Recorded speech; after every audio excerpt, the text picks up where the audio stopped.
Some packs harvest only deer and ignore moose, or harvest moose and caribou and ignore deer.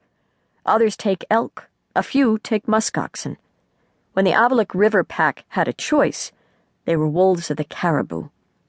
Wolves have their cultures. The adolescent Amy studied the curled horns and bony brows of the muskoxen, then looked at her regal father. If he thought the chase was fun, then she did too. She wagged her tail. Amy could not possibly know that her pack were caribou wolves. She had been born in a caribou famine. These big Arctic deer had failed to come to Audiobook territory for many years. The pack had taken what food they could find, a musk ox killed by a grizzly bear, rabbits, lemmings. Late in the fall, they were able to add an occasional moose to their diet, but by March of her first year, Amy's pack was starving again. The moose were gone. The wolves grew thin, they tired easily. When the breeding season arrived that month, her parents did not mate. Akka, her mother, was undernourished. There had not been enough food for her to develop healthy puppies. The rangy, self-important Rawbones knew well that the pack had not had enough to eat for years. Nevertheless, he approached Silver to start their family. Kapu rushed to him, hair rising on his back, ears erect and pointed forward. Kapu talked to him in the wolf language of posturing. Then he lifted his head above him and rumbled a dark, authoritative growl that said plainly, "No pups." It is inherent in the leader of the wolf pack that he uses his judgment and makes such a decision. Rawbones ignored him. He stepped closer to Silver. Kapu bared his teeth and drew the corners of his mouth forward, his forehead wrinkled. Rawbones challenged this reprimand with a jaw snap. Kapu grabbed the back of his neck, but did not clamp down with his bone-crushing jaws. He did not need to. He was saying, "I am the leader. No pups." Rawbones drew his ears back and close to his head. He pulled his tail between his legs and lowered his body.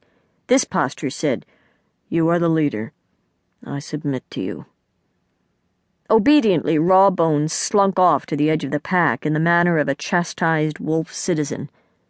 But he did not mean it. He glanced back to see if Kapu was looking at him. If not, he would sneak attack him. Kapu was looking. He displayed one canine tooth. It shone lethal white against the black of his lips. "Don't dare," it said.